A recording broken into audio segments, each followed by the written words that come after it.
what you should know, what you should understand, any guidance we can give, any tips, and then you can have the opportunity to ask your questions. Please, if you can hear me well, see me good, please just drop US flag in the chat box or the comment section so I can be sure that you guys can hear me across all platforms, Instagram, LinkedIn. If you're watching from LinkedIn or YouTube or Facebook or TikTok, drop the US flag to confirm that you can hear well and see me well as well. I hope everyone is doing great. Okay, let's get started. It looks like Instagram can hear me. I'm not sure about Facebook, LinkedIn, and YouTube. And okay, TikTok, I'm seeing some people dropping the US flag. Please drop the US flag or type USA if you guys can hear me well. And then we can get started as soon as we have that confirmation from the other platforms.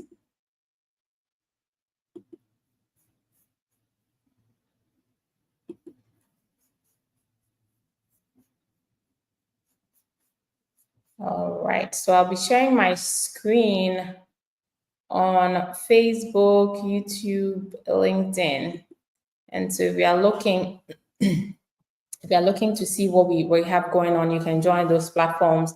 You're welcome. Don't forget to share the live video and comment USA or the flag if you guys can see me and hear me very well, please.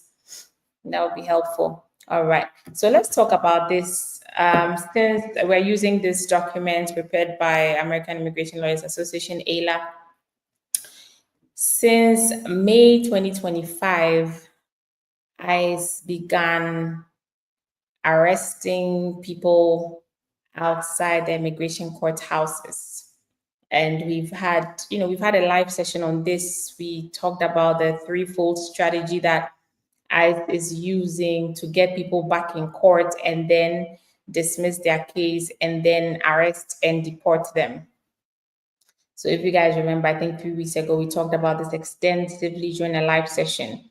First of all, they're saying no more administrative closure or reduce the use of administrative closure. It's not helping, the DHS or ICE. DHS has been told that the Trump administration issued a memo, and we shared, we reviewed the memo extensively here, and it was denouncing pretty much the process of administrative closure, where people can pause their removal proceedings in immigration court for sometimes 15 years up to 29 years. The Trump administration said that this had brought the backlog of cases in immigration to about 4 million cases, never been seen in US history, highest record ever. US history backlogs, 4 million pending cases, almost 2 million asylum cases backed up in immigration court. So they were saying no more immigration, no more administrative closure. Don't pause cases. You either, if you don't qualify, the judge should adjudicate and then order you deported or removed. And then secondly, the government was also doing something called recalendering. Okay, recalendering. Recalendering means that the people whose cases had been administratively closed, they were brought back into active immigration court proceedings. And the government is recalendering about 400,000 cases, about 392,000 cases approximately, of people who thought, oh, all is good, they can chill at home, their cases are no longer active in immigration courts, they're all being brought back to court. And the third strategy was, once you get back to court, then the government attorney who was prosecuting, or the DHS attorney in court, they would move to dismiss your removal case in court. And then, especially for those who were amenable to something called expedited removal, then they would place you in expedited removal, which is a very quick type of deportation where you can be deported back to your home country in 1 day, 2 days, or a few hours, and then they just would deport these people. The thing with removal proceedings is that it takes sometimes 4 years, 5 years, 10 years. And so it buys people time to be able to see how they can regularize their status. But the government doesn't like that because it's saying that it was too long. The people that should be put in fast track deportation, they should all be pushed towards that angle and then just dispose of these cases quickly. So there's the backlog reduces. Okay. So now let's go on. I'm sorry. Let's go on to review this document. If you guys remember, those of you who follow us across social media, we shared, specific immigration courts where arrests were happening. You guys have seen clips from various immigration courts. The government, the ICE would be waiting sometimes outside the immigration court or in the hallways as soon as DHS dismisses the proceedings in court, and then you think, oh, you're good to go, and you step out, and they handcuff you and detain you. They put you in mandatory detention for those who are amenable to expedited removal. They put you in mandatory detention and then, process you for expedited removal to take you home. All of this is part of a larger strategy because if you remember, in January 20th, 2025, the Trump administration expanded expedited removal to cover the entire United States. So they widened the criteria for finding people amenable and expedited removal, both geographically and in time. So previously, if you were found 100 miles near a land border and within 14 days of entering the US, now it's anywhere you are found in the US, you can be put in expedited removal. And if you've been here for less than 2 years, no more less than 14 days. So now there are many more people that qualify under this widened criteria. So let's take a look at this very very insightful, and then we can pick some lessons and move on. We have a lot to talk about, so let's just jump in. What is happening outside immigration court? Let me see if I can zoom in. I'm not sure if you guys can hear me really well. Okay, well, so since May 21st, 2025, ICE officers, they've been outside immigration court and they may arrest individuals after their hearing ends. In some cases, what the government will do is ask to dismiss or close a case. Once the hearing ends, ICE will arrest you, and as soon as you leave the building, they'll book you. They'll arrest you once you leave the building, because what they're trying to do is to prevent too much drama. There's a leaked immigration court memo I'm going to be sharing with you guys that was just released May 30th, 2025. We're going to be looking at what the new rules are for judges. There's a leaked internal memo that has not been made public, and we'll be sharing that in this live video, so stick with us. Right now, they've been told, if you look in that leaked memo, one of the things that the government did in the beginning, was it January or March, they rescinded the sensitive locations policy. So courthouses are now areas where ICE can go and carry out enforcement action, including arrests. So, but even though they can do this, they've been told to try as much as possible not to disrupt court or court proceedings. And so some of the ICE officers are trying to be discreet in the way they are doing the arrests. So some of them will stand outside the courtroom, others in the elevators, not too close to the courtrooms. Okay. So what they do is, once you leave, sometimes people will leave and they'll walk some distance, and then ICE will just pounce on them. Because there's a lot of media houses that are also now stationed in various courthouses where they've got wind that, oh, ICE is here. They also want news to publish. So they're all there, and then these things tend to blow up and escalate. Obviously, you've seen all these protests happening. It's as a result of these things that is causing anger and outrage within many of the communities within the United States. Okay, so once you leave, ICE will arrest you, and then they will book you into ICE custody and initiate expedited removal against you. Expedited removal, you have no other chance to appear before an immigration judge. Okay, so now let's look at who may face expedited removal. Number one, if you enter the United States without inspection, you didn't have papers or you didn't have authorization, and you cannot prove that you've been physically present in the United States continuously for 2 years. This means that if you enter the United States without inspection 5 years ago, and you've been continuously here for 5 years, you are not amenable to expedited removal. You're not a candidate for expedited removal. If you've been here, however, for less than 2 years, you came in, you didn't have inspection, no documents, no visa, you are amenable to expedited removal. If you came into the US with a visa, B1 visa, B2 visa, it's expired, F visa, CVIS record terminated, you're out of status, H1B visa terminated or out of status, you are not amenable to expedited removal, or you should not be placed in expedited removal. The people whose parole status has been terminated or cancelled, including CBP1 participants and those who came under the humanitarian parole programs like the Cuba, Haiti, Venezuela, Nicaragua, those types of people. If your parole status has been terminated, even if you've been here in the US for more than 2 years, you are amenable to expedited removal. And you guys, if you remember, the Trump administration moved to revoke or end the status, the parole status for the over 532,000, almost 500,000, well, more than 500,000 Cubans, Haitians, Venezuelans, and Nicaraguans under the Biden 2022 humanitarian parole program instituted by former President Biden.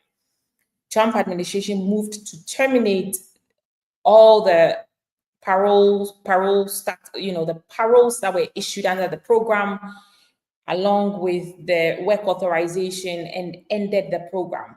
This went up to the Supreme Court. May 30th, 2025, Supreme Court agreed with Trump and said, yes, go on and end this, CHNV parole program. And so yesterday, DHS sent out emails to people who are beneficiaries of this program and said, you got to get out of the United States. Otherwise, we're going to come find you and we will deport you. You came in with that program. The program has ended. Supreme Court has sided with Trump. You should no longer be here. There are some people that try to regularize their status once they came in with parole. This is what you should do. You come in with parole, those types of statuses, they are very, TPS, parole, they can be quite volatile. So once you come in, you don't rest on your oars. You have to find ways to regularize your status. So those 532,000 people who did not do anything about their status, they are now amenable to expedited removal. And expedited removal, prior to you guys, this administration, right? It happens a lot at airports. I've worked with several people who have been placed in expedited removal, especially when they're coming in on a B1, B2 visa. And then you come in, CBP finds out that you are pregnant. You were pregnant, you're trying to hide it, pregnant, you're trying to get citizenship for your child. Or you are coming in and you're coming to work, or you're coming in and trying to apply for a green card using your B2 visa, trying to cut the line. If they find that out, or either you violated the terms of your previous visit visa, or you are planning to violate the terms of your visit visa, you are going to be placed in expedited removal. When that happens, when you come in through the port of entry, you enter, you go to customs, they're like, okay, when you come in, let's say you land from the plane, you are directed to customs. Customs will take, the CBP officer will take your passport, you join the visa line, and then they'll look at your type of visa you have. They'll ask, what's the purpose of your trip? Where are you staying? How long will you be here? How much money do you have on you? Those type of questions. For some people, they don't even know where they are going, and they'll give an address, and then CBP says, okay, let's verify. And then they call your auntie, and your auntie said, I don't know that this person is coming to me. That's a problem. They'll put you in the expedited removal. So At the airport, it happens a lot. Once they put you in expedited removal, what they do is they'll detain you sometimes for 15 hours, 10 hours, question you for several hours. They'll do a record of sworn statements, the I-860, and at the, and then the I-867A. And then when they are done, they will find the next flight to your country. So you will not even step foot in the United States, and you'll be sent right back. No hearing before an immigration judge. It happens a lot at the airports. Now it's happening within the US. The entire United States is designated for expedited removal. Okay. So now let's go to who is generally exempt from expedited removal. Number one, anyone who was inspected and admitted to the United States, even if their visa or authorized stay has expired. We've just talked about this. If you came on a B1 visa, B2 visa, F visa, even if you're out of status, you are not amenable to expedited removal. You are exempt from expedited removal. Then people who can prove, number two, people who can prove 2 or more years of continuous residence. If you've been here for more than 2 years, you are not removable expeditiously. You cannot be put in expedite or placed in expedited removal. Then number three, if you're an unaccompanied minor under 18, you're 18 years, let's say you are 6 years, 4 years, those people cannot be placed in expedited removal. Then Cuban nationals who arrive by airplane. Yeah, and then, we also already talked about the fact that if you were paroled into the US, you were never formally admitted, you were just issued with a parole, and your parole expires or is revoked, then you can't be placed in expedited removal. Now, here are some documents that you can use to prove 2-year residence. Okay, so if you are going to court and once you know that you came to the US more than 2 years ago, you came in without inspection, without admission, these are some of the documents you want to arm yourself with. In fact, not even just court. If we've shared videos discussing what type of documents that you should make sure that you bear or you carry on you to ensure that they don't put you in expedited removal, because by the time you say jack, they would have already deported you. They'll detain you and then deport you. It's just really hard to get legal representation when you are detained. It's a little more difficult. Okay, so now documents to show 2-year residence. Number one, you gotta carry your photocopies of records that show you've been in the US continuously for at least 2 years. Where you live, lease or rental agreement. Number one, where you live. If you bought house, you bought a house, that's fine. If you have a lease or a rental agreement, you can show that you signed a lease in 2021 with your landlord. It's been 4 years. Every year, maybe you renew it or whatever. That can be evidence with your name there that if we're in 2025 and you signed a lease agreement in 2021 and another one in 2022 and 2023, it shows that you've been here continuously. So that's helpful. Number two, utility bills, bank statements spanning 2 years. So you can have, electricity bills, gas bills, water bills, phone bills from 2022, from 2019 to show you've been here for more than 2 years. Bank statements, you have maybe your Bank of America, Chase, Apple Federal, Navy Federal. You show you have an account. You started saving money 2020, maybe 2022 June. It means you have more than 2 years of residence in the United States. Then dated medical, school, or employment records. You visited hospital, you need those records. You can go to your doctor, get those records. School records, you were attending school, or you even signed documents for your children who were attending school to show that they live with you, you're taking care of them, or whatever. Employment records, where you worked. That is something that you can also show. Your job can write a letter. You can use, if you have anything to show that you've been working here for that place for more than 2 years, that's a good thing to also carry on you, copies of that. Then mail postmarked more than 2 years ago, mail that is directed to you more than 2 years ago. It's also good. Yes, so the tip is that keep the documents in a secure folder that you can bring to court. Make sure these are photocopies so that when they get lost, you can always reproduce them. If you carry the originals and they get lost, then it becomes a challenge trying to get them again. Now, let's talk about credible fear interview. Credible fear interview. If you are afraid to return to your home country because you could be persecuted or tortured, then you have the right to seek asylum in the United States. So you got to tell the officer, I'm afraid to return to my home country. I would like a fear screening interview. I fear persecution or torture. You know, when you say that you don't want to be returned to your home country because you fear persecution or torture, then they will pause or they will put on hold expedited removal. They cannot place you in expedited removal once you express a fear of return to your home country. They'll do something called a credible fear interview, and this interview will be to see whether you really have a fear.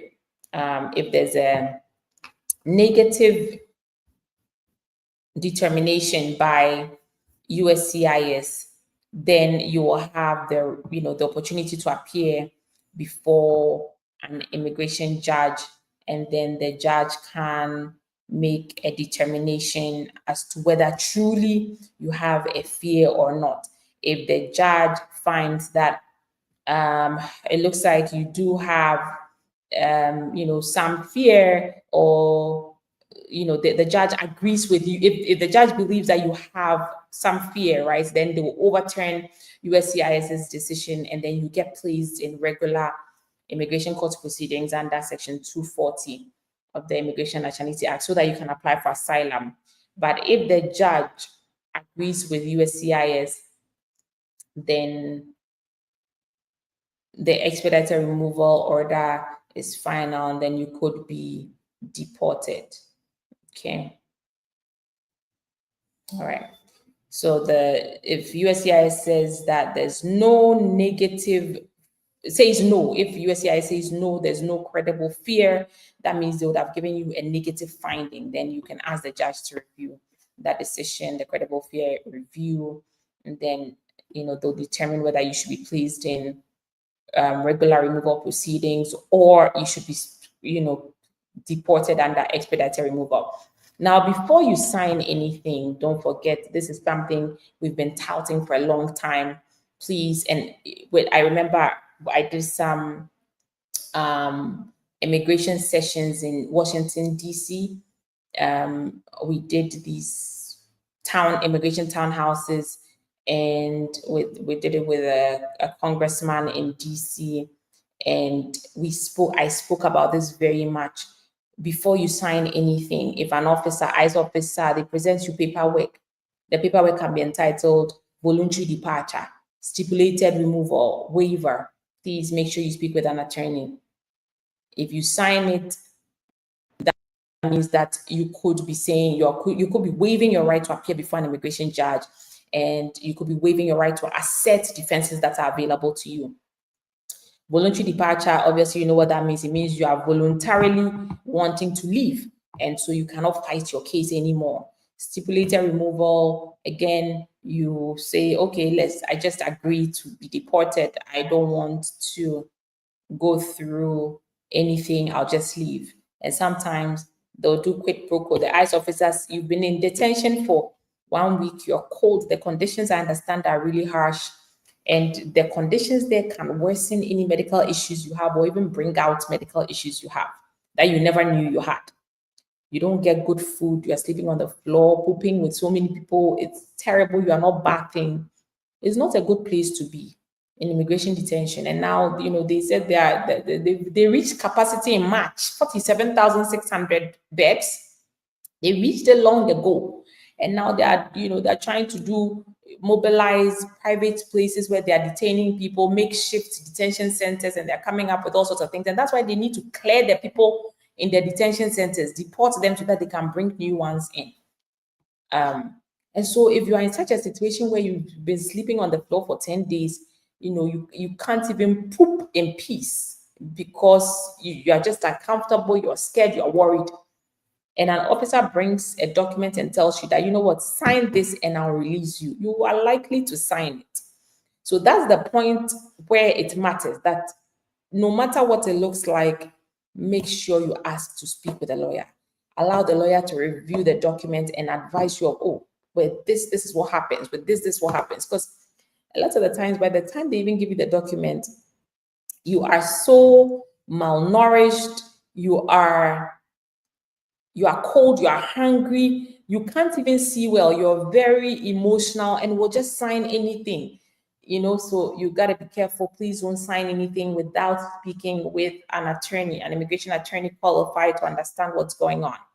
All right. Then here are questions to ask during your hearing if your case is going to be dismissed. Number one, why is the government requesting a dismissal of my case?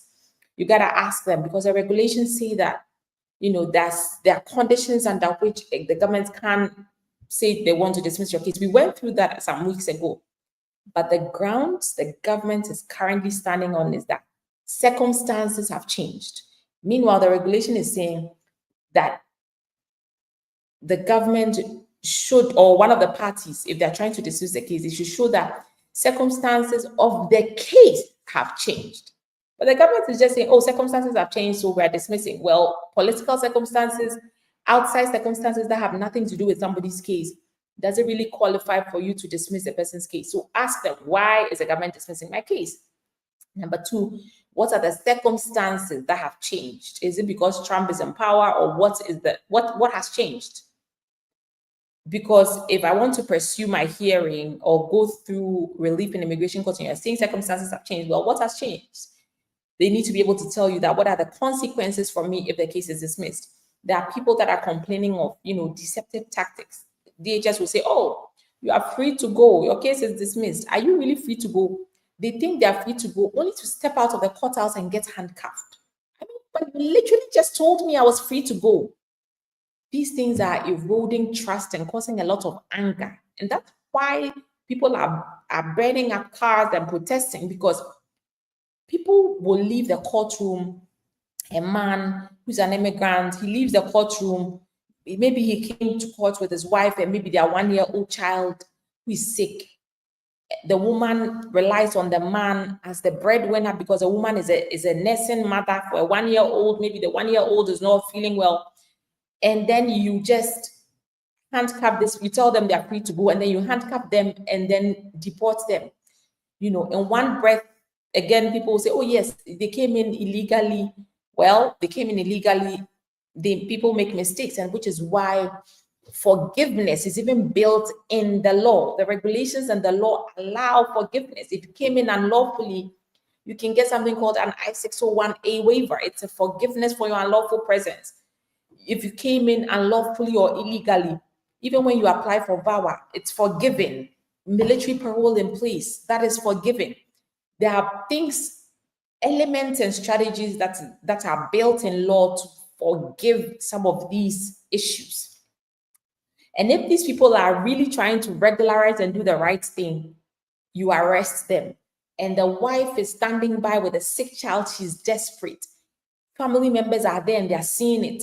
Community members are there and they're seeing it. People are going to get incensed and enraged. People are going to get very angry. And these things have started mounting. These are things we've been saying from day one. ICE has to come clean with a playbook. Who are you really going after? Initially, they claimed they were going after worst of the worst offenders, but they're going after people, farm workers, 6 a.m. And many Americans will not lift their asses out of bed at 5 a.m. to go to a farm. These are people that wake up sometimes 4 a.m., drive all the way to work to go and pick strawberries. I was looking up, there was something, there was a report by MSNBC this morning. And the reporters were on farms in Ventura County in California. Apparently, California has the 4th biggest economy in the world. MSNBC gave those statistics, right? And their farms, they have thousands of farms, and their farms bring them so much money. It's a multi-billion-dollar industry, according to the report. And there are just thousands of these farms that are, doing all these cultivating, planting, harvesting all the produce, feeding people. Now, these people are working on farms at 6 a.m. You are chasing them. And these people don't even have any criminal history. The people with criminal histories don't wake up and go to the farm. The people who are national threats to national security. Well, if there are some of these people that have these criminal records, there's a way they can do it so that they will not run people away. They went onto the farms, a lot of the farms in Ventura County this morning, and strawberries and other produce are there and picked. They're just hanging there. Nobody is wanting to come because it's these immigrants who are doing this work. Many Americans are not going to leave the comfort of their homes and beds and go and be doing this farm work, doing construction work, fixing roofs. There's another one, I think 2 days ago, ICE jumped onto the roof, chasing them. They were building roofs and they all are trying to run away. These things are being left undone. The tough work, the tough jobs that these people are doing. Why doesn't ICE come up with a strategy and say, okay, this is how we're doing it. This is who we're arresting, so that everybody understands, because it's the fear and anxiety that's getting people crazy. Well, we don't know if you're going to pick my mom up next because my mom doesn't have status. And from the beginning, ICE mentioned that they were going to use military-style tactics to, surprise and detain people. And that's what people don't like. You cannot pluck people who are entrenched within their communities and then expect everybody to be quiet. There's going to be an uprising, right? And it started already. And if care is not taken, this can ripple throughout the United States. I'm hoping that the leaders, your elected leaders, people are going to send them emails, call them, and let them speak up. You said people should do the right thing. They're going to court. You're arresting them. Okay, damned if you do, damned if you don't. It's like, okay, if you go to court, you get arrested. If you don't go, you will be ordered removed in absentia, and they will execute the removal order against you. So what do you want people to do? Just stop existing? Yes, they made a mistake, and that's why some of them that's why they're regularizing their status. Because if the person is a US citizen, so you know what, then we are better off just shutting immigration courts, because if the people that don't have status cannot go to court without being arrested, then what's the point? Because US citizens don't need to go to immigration court. People who have status will not be going to immigration court. The people that don't have status or have a problem with their status go to immigration court. And then when they get there, you arrest them. So yeah, they need to really come clean, and then, go back to the drawing board and determine that, okay, this is who we're going after. This is what we want to do. Let everybody understand it. Everybody calm down.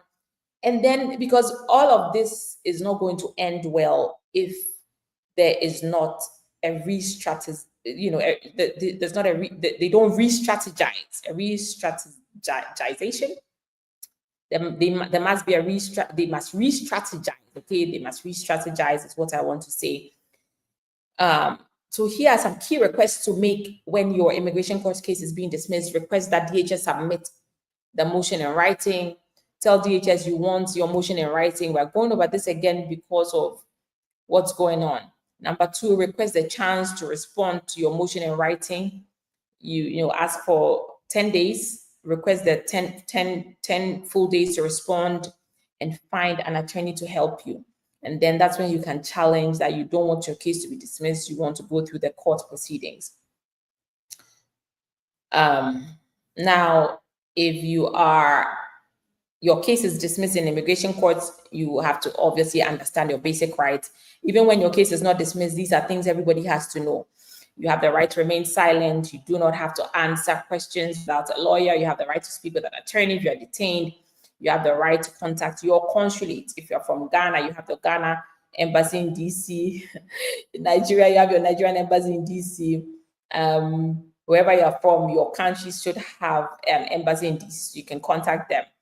you have the right to refuse a home search unless the officers present a warrant signed by a judge. It must be your name and have all the details. So here are the possible outcomes of an expedited removal order. Number one, deportation is in as little as 1 day. Yes, it can happen. It happens so fast. And then number two, you don't have a right to appeal the decision. Then you have a 5-year bar on returning to the United States. Then there are long-term challenges when you want to return to the US if you're trying to be reunited with your family. Once you've been placed in, you've been deported from the US before, if you're applying for any visa, any US visa, you'll be asked, have you ever been ordered, removed, or deported from the United States? And you got to say yes. And then by the time you say yes, the consular officer already, is looking at you very suspiciously, and it places you in a negative light. So those are some of the challenges. Yeah.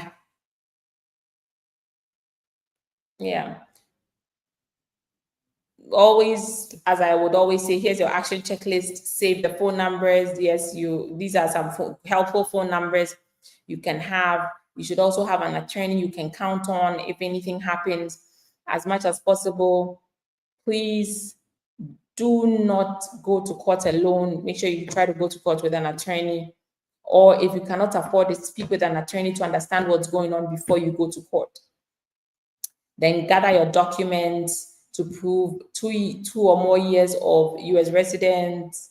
Then the last thing is you want to make sure that you don't miss court. You got to make sure you show up, because if you don't show up, then you give them more ammunition to come and enforce or execute the in absentia removal order against you. Now, let me go to the document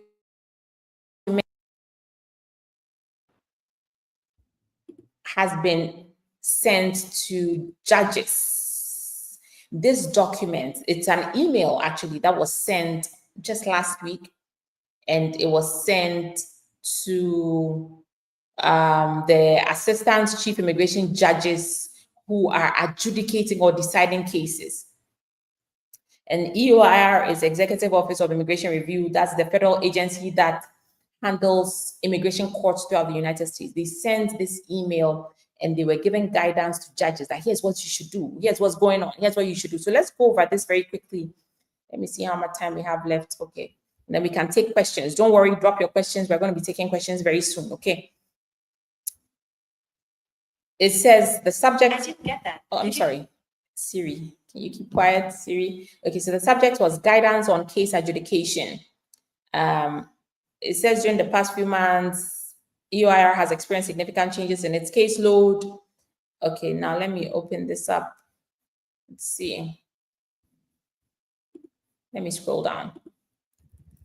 We don't have too much time, so let's just scroll down and get to the places I highlighted. It says that DHS is carrying out enforcement actions in or near EOIR space or courthouses. Further, DHS attorneys have moved to dismiss cases that are currently pending in immigration court. So here is what they are advising the judges to do, because they want cases to move fast. They have to move really fast. There's just too much backlog. Number one, oral decisions. Typically when you go for your individual hearing, sometimes you do the hearing, it will last like 3 hours, 4 hours. You the person who's in removal proceedings, you mount the witness box in immigration courts. There's an immigration judge, there's the DHS attorney, and then you give your direct examination. Your attorney will direct examine you, ask you questions to tell your story. Then DHS attorney will cross-examine you, and then your attorney will re-examine you. Judge can ask questions. You can have witnesses, sometimes 2 witnesses or 3 witnesses. Once that is done, it can take sometimes 4 hours, 3 hours, 5 hours, right? Now, once that is done, the judge can sometimes say, okay, go, and then we can come back to court in 2 months and I'll have an oral decision. The new guidance is telling them that do not give oral decisions. If you hear the case today, just decide on the case. If you are denying the case, deny. If the person has applied for asylum and you want to deny as a judge, deny it. Don't let them go and come back. If they apply for cancellation of removal, the 10-year rule you've heard about, give the decision today. that day within the same hearing slot on the day testimony and arguments are concluded. If the judge decides to continue a case or gives a continuance, meaning, okay, let's come back in 3 months or 2 months, after testimony and arguments are concluded, then the judge will just have to write out what the decision is. Case denied, case approved, with the reasoning and the basis for that. Okay. Now, the second thing they're telling them is that DHS motions to dismiss may be made orally and decided from the bench. No additional documentation or briefing is required. And then it gives the regulatory basis for this stipulation. But unfortunately, they have omitted some part of what they need to say. We will go into that. It said they're telling the judges that they can the DHS attorneys, that's the government attorneys, can dismiss people's cases so long as circumstances have changed to such an extent that continuation is no longer in the best interest of the government. But that's not what the rules say. The rules say that circumstances of the case have changed. That's what they need to prove, or say. But now they have lowered the evidentiary threshold that, if circumstances have changed, even circumstances that have nothing to do with the person's case, even if those circumstances have changed, then DHS can dismiss the case. But that, as we mentioned, that's one. Let me see. I have it here. Okay. Yes, it's right here. I wish I could share it on my screen, but that would take too much time.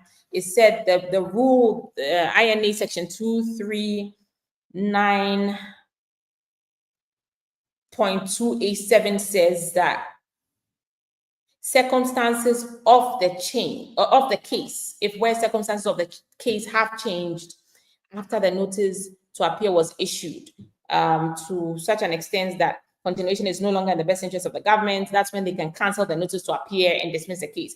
So they are omitting part of the regulations to suit their own purpose. So it's not just that circumstances have changed, circumstances of the case, of my case. What has changed about my case? So that's well, over here they're telling them, they can dismiss based on this, but this is they are misquoting the law here. That an omission, it looks like it's a deliberate omission here, and that is not what the regulations provide. All right. Generally, if DHS has met the burden of proof, motion to be dismissed may be granted. A 10-day response period is not required. Pretty much, they are also fighting against people trying to fight against the dismissal of their case from court. Respondents who were not continuously present for 2 years before inadmissibility was determined, they can be placed in expedited removal. And expedited removal orders 5-year bar.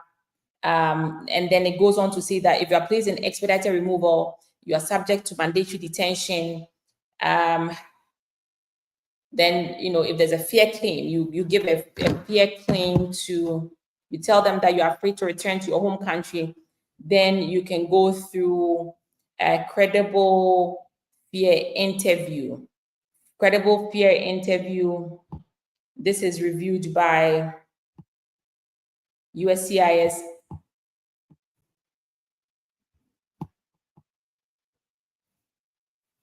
Okay, this is reviewed by USCIS. I'm just sending a message to I don't know, I think they put on the heater, so I'm just suddenly sweating instead of the air condition. So it's very, very, very hot. Okay, so there's going to be a fear. If you say that, I'm afraid to be returned to my country, you make a fear-based claim, or you say you are afraid, then USCIS will do a credible fear interview to check if there's really some fear there. If they have a negative credible fear finding, meaning they don't believe you, the officer that did the interview is like, this story is not adding up. You claim you are gay, but we see that you even have a child and whatever. Just an example. You claim you are gay from a particular country, and yet we don't believe you because we have all this and that evidence against you, or it doesn't sound like this is what is happening. So if there's a negative credible fear finding, then it's subject to credible fear review before the court. If USCIS denies your, or says that you don't have a credible fear, it moves on to a judge. A judge can review your case and determine if you have a credible fear, and that's the credible fear review. If the negative credible fear determination is affirmed by the judge, then you are subjected to expedited removal order. If the negative credible fear determination is vacated, meaning it's overturned, then you can be placed in 240 proceedings, which is a regular removal proceedings, which can take sometimes 4 years, 5 years, or 6 years. Reasonable fear determinations, reasonable fear review, withholding only, they involve, immigrants or non-citizens who are subject to expedited removal under Section 238B, aggravated felons. So you guys just make sure if you're an immigrant, you never get convicted of an aggravated felony. It's a very, very, very, very serious thing to have on your record. Let me give you some examples of crimes that can make you, that makes you an aggravated felon. When you become an aggravated felon, it takes you out of the realm of many things in the US. You will not be able to get citizenship. If you are a green card holder, you will not be able to get citizenship. If you want to get citizenship, you cannot be charged or convicted, I should say. You should not be convicted of 2 crimes, murder and aggravated felony. If you are convicted of murder or aggravated felony, you can never get US citizenship. It means you are barred from establishing good moral character for purposes of US citizenship. Now, aggravated felony includes things like statutory rape, where you rape a minor. Oh my goodness, you rape a 2-year-old, a 6-year-old, or a 15-year-old, or 14-year-old. That's a big no-no. Murder, rape, sexual abuse of a minor. If you traffic illicit substance, controlled substance, illicit trafficking of firearms, money laundering offenses over $10,000, aggravated felony. Crimes of violence, there's an imprisonment term of at least 1 year, aggravated felony. Theft offense, imprisonment of more than 1 year, of at least 1 year, aggravated felony. Child pornography offense, it's a no, aggravated felony. Just giving you some of the common examples of aggravated felonies. Prostitution offenses, you are managing, transporting or trafficking prostitutes. Fraud or deceit offenses, tax evasion over $10,000, it's an aggravated felony. Illegal entry or re-entry into the United States by removed aggravated felon. So you are an aggravated felon, you were deported. Right? So let's start with this. You're an aggravated felon. You enter the US illegally. Then, I'm sorry, let me go again. So illegal entry or re-entry by removed aggravated felon. Okay. So if you re-enter the US after being deported, or you enter the US illegally after being deported, then this is an aggravated felony as well. Passport document fraud with imprisonment of at least 1 year is an aggravated felony. If you fail to appear, failure to appear for sentencing, aggravated felony. Obstruction of justice, failure to appear to court is an offense punishable. Where there's an offense punishable by at least 2 years is an aggravated felony. And then attempt or conspiracy to commit an aggravated felony. Attempt or conspiracy means you try to do it, or you planned conspiracy. You planned with someone to commit an aggravated felony. Okay. All right. So let's go back here.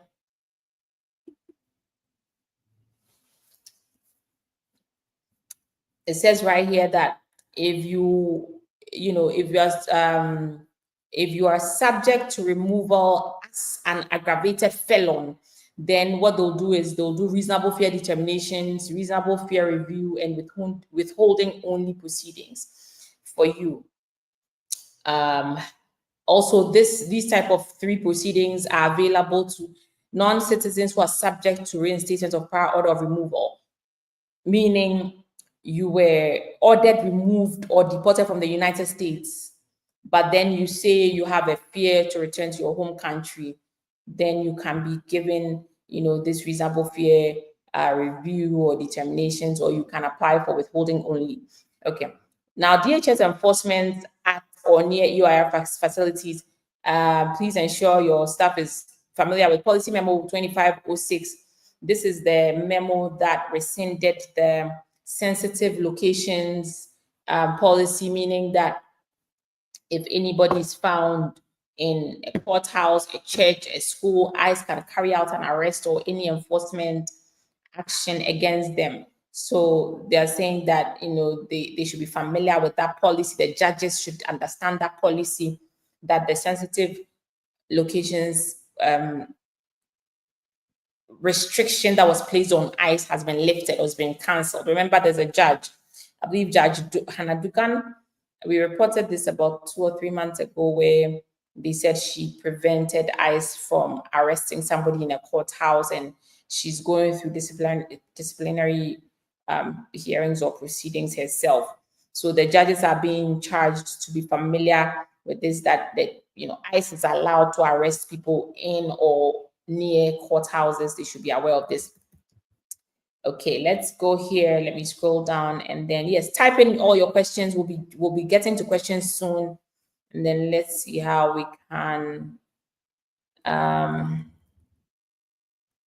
Okay, yeah, we already spoke about this. The regulations specify how pre-decision motions, a motion that is issued or requested before the final decision, it says that it shall be in writing and shall state with particularity the grounds, therefore, and the relief being sought. So if DHS wants to dismiss your case, they have to do it through a motion. And they are usually doing oral, right? But the regulations say it should be in writing. But the thing is that it says unless otherwise permitted by the judge, motions submitted prior to the final removal shall be in writing. So if the judge permits it, it looks like DHS can also do that oral thing. But this is where you gotta make sure you are able to advocate if you don't want your case dismissed. Okay, so let's go here. Yeah, we already spoke about this. Circumstances have changed versus circumstances in the case have changed. Yeah. Okay, let's talk about this last thing. Oh, we couldn't finish everything. But there was a recent policy memo that spoke about. Okay, let me go back here. Let's go back to the 10-day response here.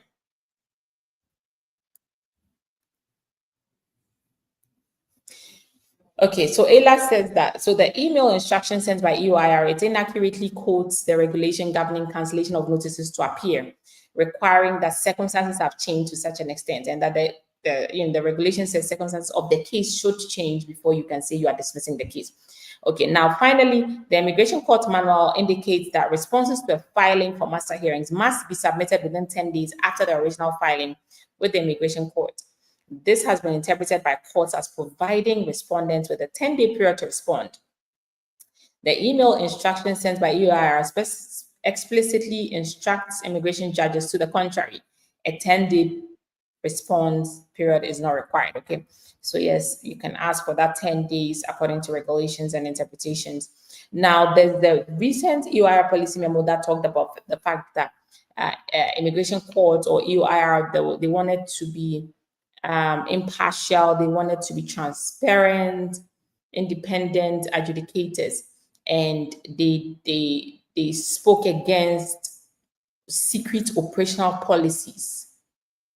If they wanted to carry out a particular policy, they had to disseminate it publicly on EOIR websites or on social media. They didn't want secret operational policies.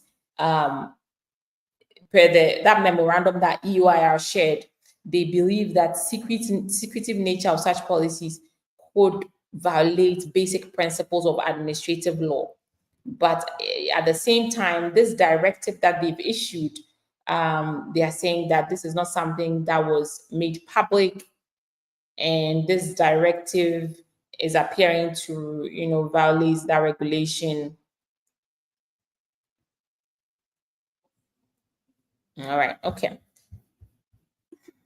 Now let's take some questions. You guys, if you can still hear me, see me, just drop USA, USA. If this has been entitled, we're going to take some questions from some of you. And so just relax short. Yes, you can type your question here. You can type your questions here. That's fine. Let me see.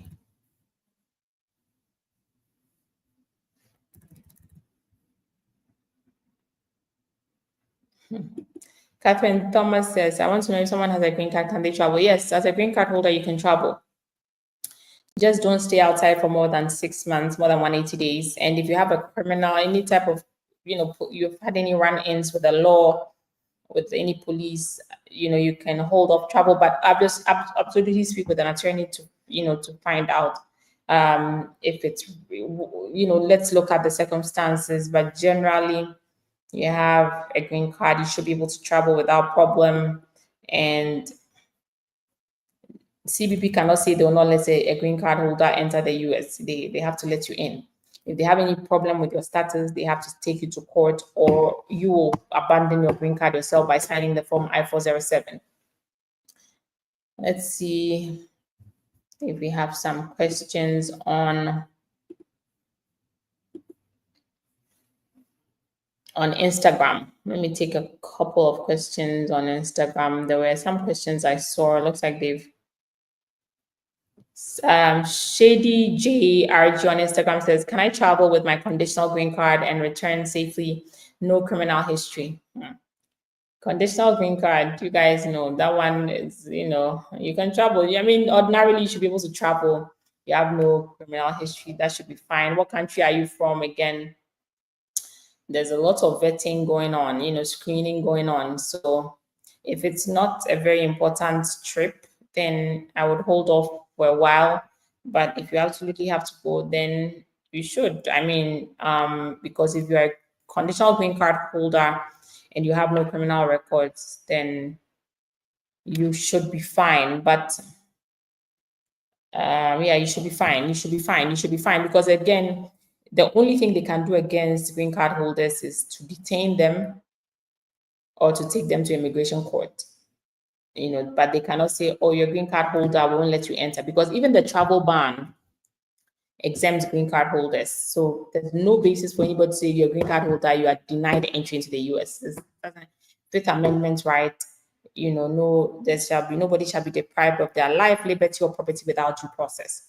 So green card holders can absolutely travel and should be able to come back in. If you have a criminal record, then that caveat is there. Traveling can complicate because they can send you to immigration court, and going through removal proceedings or deportation proceedings is not a fun experience.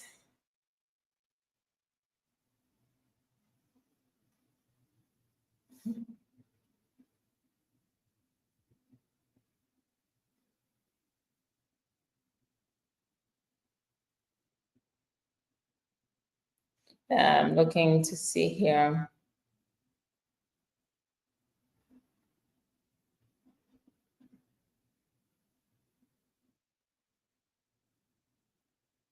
There's quite a number of questions I'm sorting through. Fact only says, I'm an F1 student now doing my OPT. I have VAWA 485 and work permits pending. If I decided to continue to extend my F status, will it affect my pending application? Absolutely not. You can have, 2 or 3 or 4 immigration applications simultaneously pending with USCIS, or with USCIS. The only thing is it must not contradict the content of the applications, must not contradict each other, or the filings must not contradict each other, right? They must be consistent with your story. So that's the only thing. But no, the best thing is actually to continue to extend your F status, to continue to keep your CVS record active, because if your VAWA is denied and you are unlawfully present, you will be sent to immigration court. Per the February 28, 2025 USCIS NTA notice to appear guidance issue and notice to appear issuance guidance. Yesterday, USCIS said that they had already placed. Let me share my screen here. Let me use this to show you guys. USCIS said that they had already sent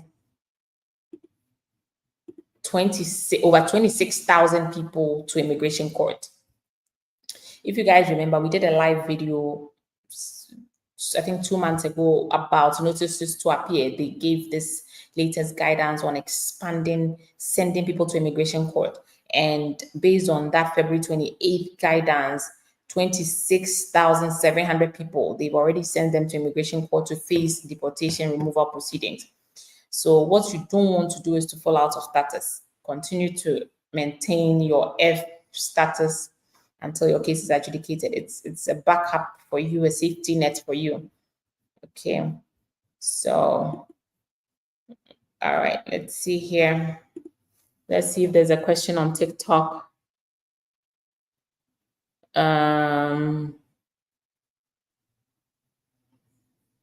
Somebody says, can I get an email or contact number? Our email is hello@akpokulaw.com.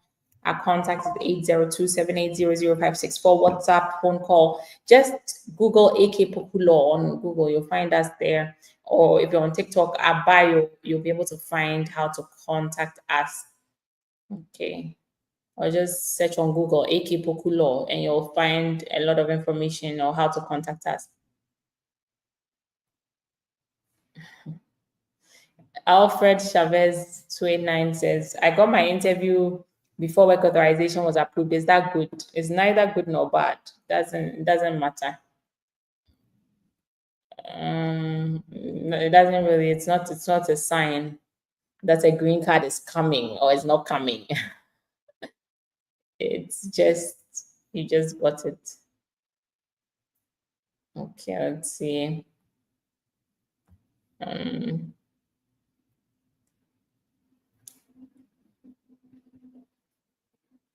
I'm a US passport holder, but I do not have a certificate. Am I at risk? How did you get your US passport? Do you have a birth certificate?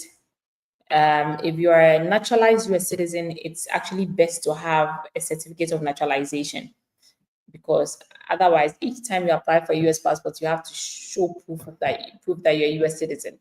You don't want that. And one day they can just deny it and say you are not a US citizen. So make sure you get your certificate of naturalization. We can help you. Certificate of citizenship or your naturalization certificate. We can help you with that. Contact us and we'll we'll review with you and help you. Okay, someone says here, Kelton Shield says, have you heard of any CHNV getting AOS approved yet? So there was an administrative pause on cases by CHNV, but there was a recent case decision, I believe, is this Svetlana versus Noem, and the court has said that they should unpause the block or the pause they put on processing CHNV cases, CHNV based cases. So they should be starting to re-adjudicate those cases. Yes, it's Svetlana Doe versus Noem. The district court ordered USCIS to resume adjudication of applications filed by parolees. So yeah, they had put a pause on that. If you got a parole CHNV and you were applying for a green card or doing something else, there was a pause. They wanted to vet, because apparently there was a lot of fraud in the CHNV process, according to Trump. But now they said resume adjudications for these cases and processing. So, all right, guys. Jennifer Onoma says, what options are available for F1 visa holder who's done with school? Please contact us. This is not something we can just give you here. There's a number of options, but contact us and we'll discuss all those things with you. You have the employment-based option, family-based option, humanitarian, and special categories. And then we can see. All right, guys, thank you so much for joining. Guys, if you enjoyed this session, please drop us USA, drop a comment, show us a love. And don't forget to follow our pages. If you have not followed our pages, follow us across social media, AK Poku, and you see our posts, engage with our posts, share our posts, like, comment, and we'll continue to share more. And if you need our help, our contact number is right there. 802-780-0564. We work with clients all around the United States, in all 50 states, and we are here to help you. So you can WhatsApp us, text us, or call us. Okay, I'll see you soon next week during our live session Friday at 1 p.m. Take care, everyone. Appreciate your presence here. Bye. Have a great weekend.